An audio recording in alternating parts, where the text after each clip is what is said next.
Welcome to the first episode of Talk on Tap. I'm very honored today to be with Joya, who is the editor of the On Tap Summer Edition 2024, right? Mm-hmm. That's right. So as you will know, On Tap magazine is a fantastic magazine that was launched in 2016 and it has grown from everything beer related when we talk about reviews, events, industry, advertising, everything related to the magazine. Yep. You will find in On Tap magazine, and I think it's not only one of the best beer magazines in South Africa, but I think could it be in Africa as well? Yeah, I think it's the first and perhaps only beer dedicated magazine in this country. Yeah. I'm not familiar with ones elsewhere. Yeah. Could be wrong, but I think On Tap is a pioneer in that space. Fantastic. And then of course the magazine is available at I know myself, I was published my first ever feature was at all the major airports in South Africa, at breweries, tap rooms, as well as home brewing supply shops. Absolutely. So you'll find them wherever there's beer, you will find On Tap magazine, correct? Yeah, that's right. And of course today, I feel so honored today that Joy is here in my cave.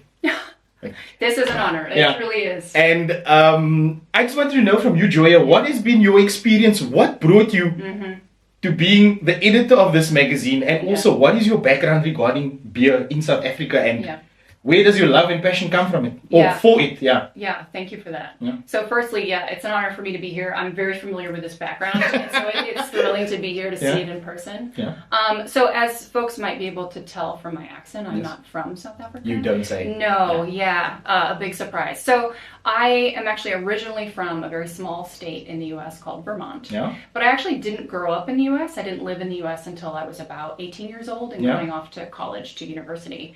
So my father worked for the United Nations for the World Food Program.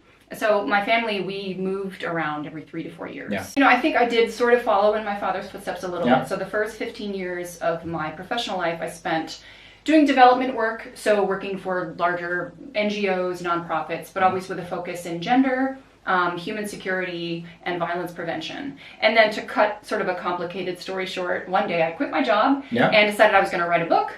And over the course of doing that, I started to do some Google searching. So I had been talking a big game for a while about learning how to homebrew. And, you know, here we are in lockdown. And my husband happened to figure out that there is a homebrew supply store a 5-minute drive away here in Navarra. And so, you know, as a friend says, long story long, started homebrewing. And that, in combination with our general, you know, efforts to infiltrate the craft beer scene in Cape Town, both those things ended up being a way for us to meet people and to start to build community.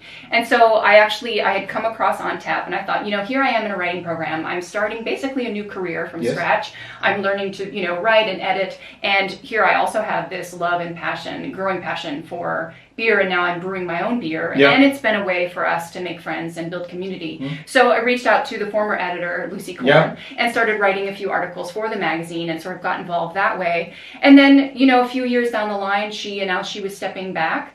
And I saw that they were looking for guest editors, and I thought I'd throw my hat in the ring. You know, again, perfect opportunity to kind of merge my two loves, right? The world of writing and storytelling, and the world of craft beer. Of course, And here we are. So it is an honor, and the fact that I get to share this with someone like Craig Klassen, who I think so interestingly, we have such different backgrounds and different interests, and they meld really beautifully together. But we have very much a shared vision for, you know, for this magazine and where it could go. And I met Craig years ago as well, and it's fantastic.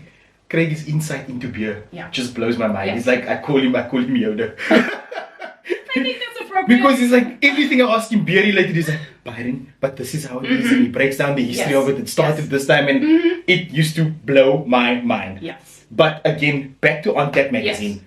The aim of this discussion today between myself and Joya is actually to bring this magazine to you, so that we can engage and discuss matters that pertains in this edition that we're talking about, specifically the Summer 24 edition. And of course, this magazine is published quarterly, correct? That's right. And I always wanted to, I had this, when Joya approached me about this, I went through this magazine back to front, front to back, back to front again, just so that I could like figure out exactly. I could see your underlinings. Oh yeah. You really did your homework. I've gone through this book. But what I got out of the magazine was insight, not of aspects of It was so broad, the beer community itself and the beer industry itself. So what do you think out of this magazine, what do you think are those articles that really stand out that you would want to read in this edition? Oh gosh, you're putting me on the spot. Yes, I mean, so here's the thing. When we sit down to compile an issue like this one, there are a couple of different demographics that we're thinking about. Okay. So we're thinking about the people that actually work in the industry. Yes. So it might be a professional brewer. Yeah. We are thinking about the people that are but homebrewers, let's say. So it's not their professional capacity, but we are thinking about people like who my husband and I used to be, just passionate craft beer consumers, right? And then, I think increasingly we're thinking about those folks who maybe they wouldn't subscribe to a beer magazine, but would still get something out of some of the articles in the magazine. Yes. So we're trying to kind of hit all of those categories. So you're going to find things that are catered towards someone who really knows what they're doing in the brewing space. Yeah. And then the other end of the spectrum, you're going to have people that are looking for more of a human interest component. Yeah. So this is about striving, or this is about overcoming obstacles. Beer is there, but it's about so much more than beer. Of course, yes. And you're sort of helping me to touch on something I've thought a lot about with this magazine too, which is that I think we often think of beer as this very simplistic entity. Yes. But in fact, it's just as nuanced and complex and has the capacity for storytelling like any other thing. I cannot agree with you anymore. Sure. I can't agree with you more. So we want to capture that exactly, here. Yeah. And so having said that, unfortunately, I can't really answer your question. I think everything in here is worth reading. Yes. And it just depends on who I'm talking to. I might steer them in different directions. Exactly. When I handed this over to, for example, family over the Christmas holiday,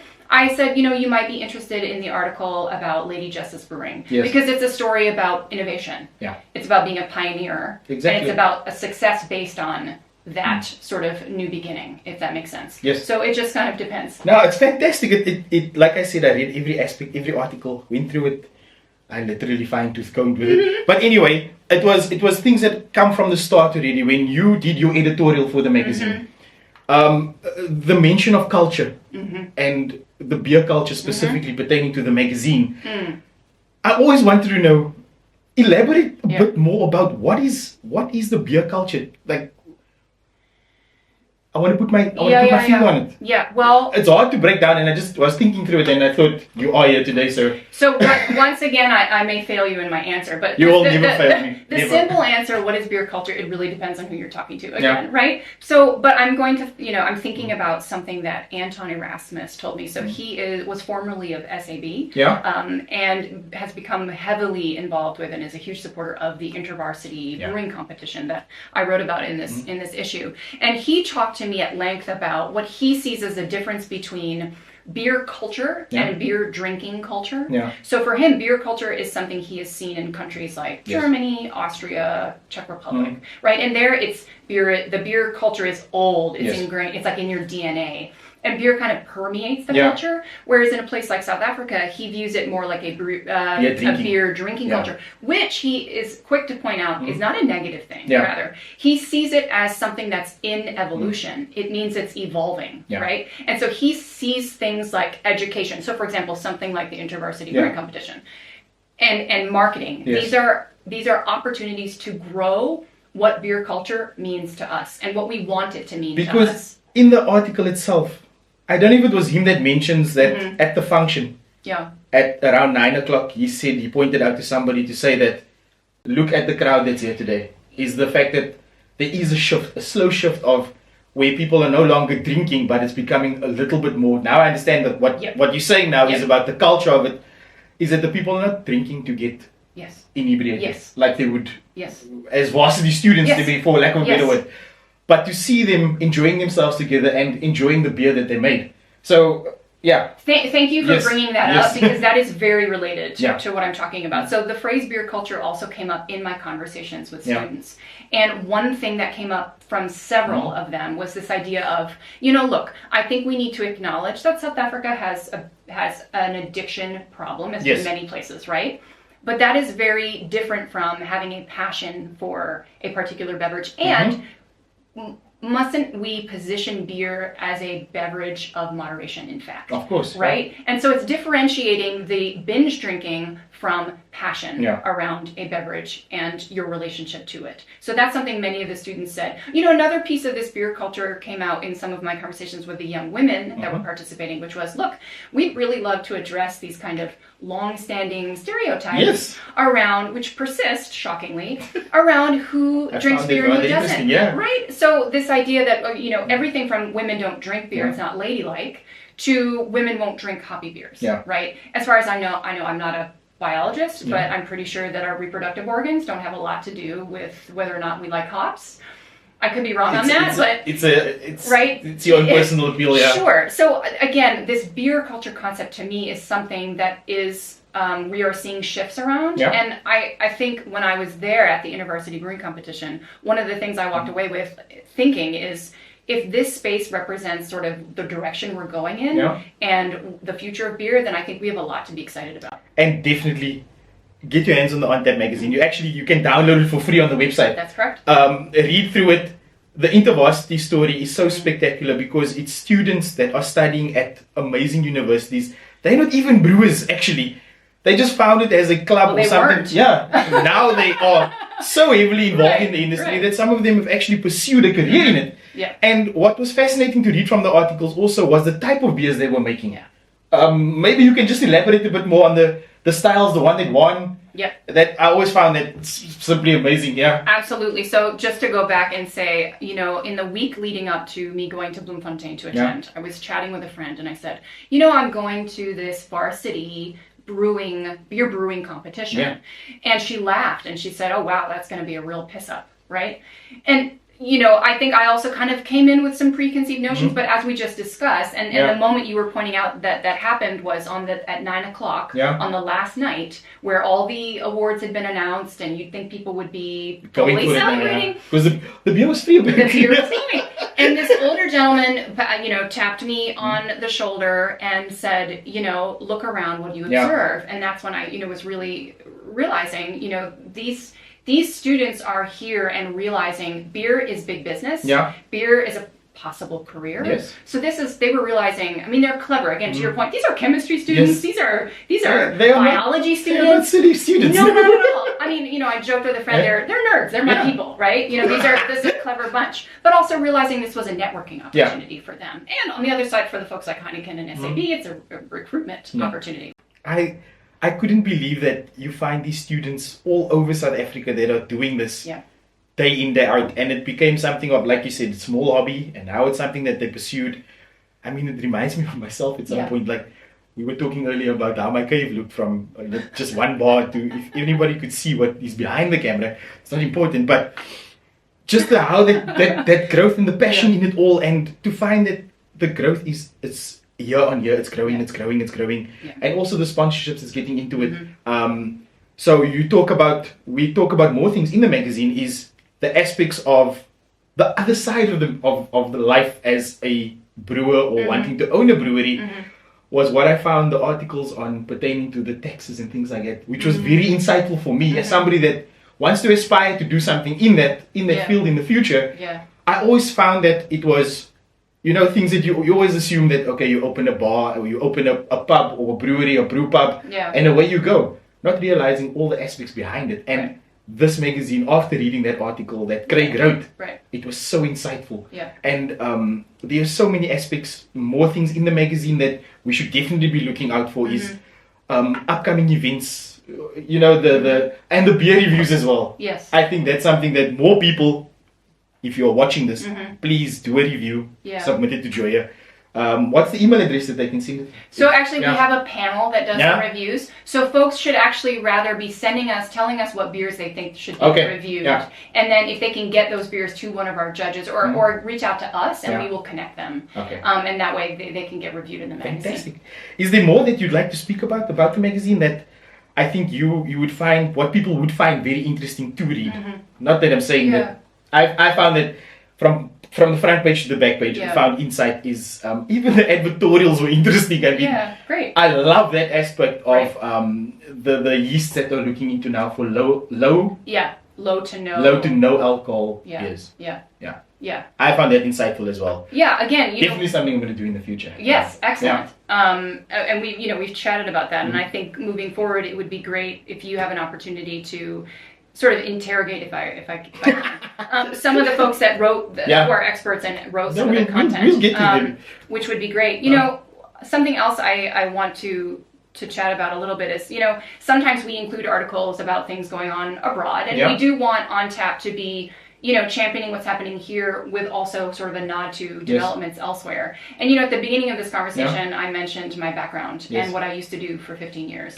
And I think that has influenced in me also an interest in the question of what can beer do to give back, essentially? Like, what is beer's role in building and enhancing community, participating in sort of a conscientious way. So as someone who's been sort of looking for stories around in that arena, I saw online that there was a brewery in Denver, Colorado, technically just outside of Denver, called Lady Justice Brewing. And I reached out to them and had a wonderful conversation with them. And I wanted to hear a little bit more about their journey and their lessons learned. Because here they were, a brewery that, if not the first, one of the first, a pioneer in the space of developing a brewery with the purpose of fundraising. So it is a purely non-profit brewery. Started by 3 women one night having a beer, and they worked for it all starts, right? Honestly. And these women were bemoaning the fact that the nonprofit they worked for, they were running out of funds, and there were no funds available. And then they looked around the room, and they're like, the economy is in the dumps right now, and yet people still are finding disposable income to spend on beer and breaking bread, right? Which is what that is. Right? It's about being with loved ones and friends. And they thought, okay, what if we were able to channel that money spent back into these sort of nonprofit efforts we're interested in? So this was back in 2014.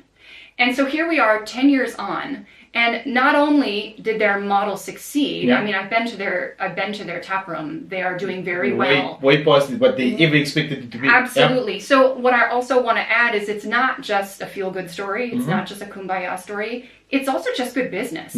Because what Betsy, one of the founders, made very clear to me in our conversation was that nowadays, craft beer is at least in the United States, there is plenty available. So how do you differentiate your product in your space? And one of the things that she had observed is that, millennials and I think Gen Z increasingly being very thoughtful about where they spend their money. So if you can tell a compelling story and sell them, find to the purpose, right? It is, again, just to say, it's the heartwarming story is there, and it's helped them differentiate. I believe it has helped them stay alive at a time when, now if you listen to the Washington Post and the New York Times, they're trying to convince us that craft beer is starting to, go downhill. I'm not sure I totally buy into that. But there is competition, and you do need to differentiate yourself. And I think craft beer in general as an industry does need to do a better job of telling a story above and beyond, here's an IPA, right? And so for me, including articles like that in the magazine is about introducing that thought around what more are we offering our consumers and our community. That's fantastic. I also read the story about the Great American Beer Festival. It absolutely blew my mind as to the amount of styles of beer that was available. But not just that, is the event itself, how big it is and what it caters for. Every person, every type, every style of beer. And this compartmentalizing the festival itself, where everybody, if you enjoy stouts, you get the stout corner. But it looked like such a fun thing to do. Totally. But in general, Joya, I think On Tap magazine is something that, if you, like you said, if you're a novice, if you're just interested in beer, I think, if you are interested in beer, this magazine, when the first time I read this magazine, actually, the first edition that I ever read is still on my wall. Wow. Yeah. it absolutely blew my mind into aspects that I would have never thought of, like every aspect from the beer that I drink, what goes into it, what does it do, the purpose it serves, the community it builds. And I think people need to make sure that you can get this magazine online. It's free of charge. Mm-hmm. Quarterly, it's available. Yep. You're also available on all social media platforms, correct? Absolutely. And maybe to add to that, Craig and I are always looking for stories. Yes. And we would love to hear from readers, non-readers, anyone who thinks they have a beer-related story to tell. Please reach out to us. Okay. editor@ontapmagazine.com. Easy as that. We would love to hear from folks. And moving forward, I think what Craig and I are looking to explore, like for example, you may have noticed that this issue's mash out was a little longer than usual, and we had a couple recognizable faces from the sports world. And something Craig and I have talked a lot about is like the overlap between beer and other arenas. He's a famous cricketer, by the way. Yes, there was the rugby player, Stephen Kitsoff, and the cricketer, which was very exciting. And just to give a little sneak peek for what's coming, but Craig actually sat down with Stephen Kitsoff. Okay. So that should be coming in the next issue, so stay tuned for that. But I think the idea is, as, full disclosure, I hope this is a safe space to say this, my husband and I go to a CrossFit gym, and we laugh because our CrossFit friends call us, we're the beer people. And our beer friends are like, oh, those are fitness people. And we talk about it like it's a dichotomy, but it's not, actually. It's huge overlap. And that's actually what inspired this mashout. Because again, to I think my earlier point, like beer, there's so much complexity there and so much room for storytelling that I just think, it's exciting, I think, what kinds of stories that we can tell moving forward. I'm so looking forward to it. And I feel so honored to be hosting and being part of this first journey as we take on the world of media and shooting this. So, Byron, I just want to say I really appreciate you taking the time to chat with me about this. I obviously have some strong passions and I'm feelings more about excited it. than what you are, I think. It's such a pleasure. And, as we've discussed and talked with Craig, I think moving forward, something else we would really love to do is explore the ways that ONTAP can encourage and foster more dialogue and conversation, right? Sometimes it feels like the magazine comes out and folks read the articles and then that's sort of the end of the story when we don't want that to be the case, right? So folks might have questions about what they've read or want to know more or have their own version or a critique and so on and so forth. So I think the idea here is, how can this magazine lend itself to conversation, in and around the industry. And that's something that we would really love to foster with your participation and assistance. Fantastic. You've got me. Yes. Talk on Tap is going to be something where we'll definitely be going to speak to more people, like especially those that have written some articles in here. Absolutely. Because they are experts in their field as well. They are people that know the ins and outs of the industry. And where Joya is today, somebody else will be here very soon. We'll talk about this and break down every aspect of it. So, of course, it's important that you, as the viewer, the reader, engage. We want you to engage. We want you to be a part of this magazine. We want every aspect, what you feel, please. We can let you know. Absolutely. Email you. This is what we want in the magazine, something you'd like to read or learn or do something else about. Absolutely. And our for this. proverbial doors are open, right? We've said it, or I'm saying it again. editor@ontapmagazine.com. We genuinely want to hear from folks. And especially, Western Cape tends to get a lot of attention. We want to expand that, but we need help doing that. Because I am one person in one place. Okay. And I love to hear voices from any walks of life. That's what we're looking for. So thank you, Byron. No, thank you, Joya. So there you have it. This is the first episode of Talk on Tap, and wow, I never thought we'd get here one day, and my little humble cave is where the studio is now. So to all of you that have been watching up until now, thank you so much. Of course, you have to like, subscribe, follow. On Tap Magazine is also available online, free. It's a free download. You can download it onto your phone. It's a fantastic read. It is filled with proper detailed articles, and it's not just a fly-by-night magazine. I think a lot of care is taken when writing the stories. You also have the backing of the Beer Association of South Africa, correct? Absolutely. Which is, so you've got all the backing to make a great magazine, and we want you to engage more with this magazine. So on behalf of myself and Joya, thank you very much, and I hope that you guys enjoyed the show, learned a bit more about beer, and until the next one, to all of you, cheers. Stay healthy.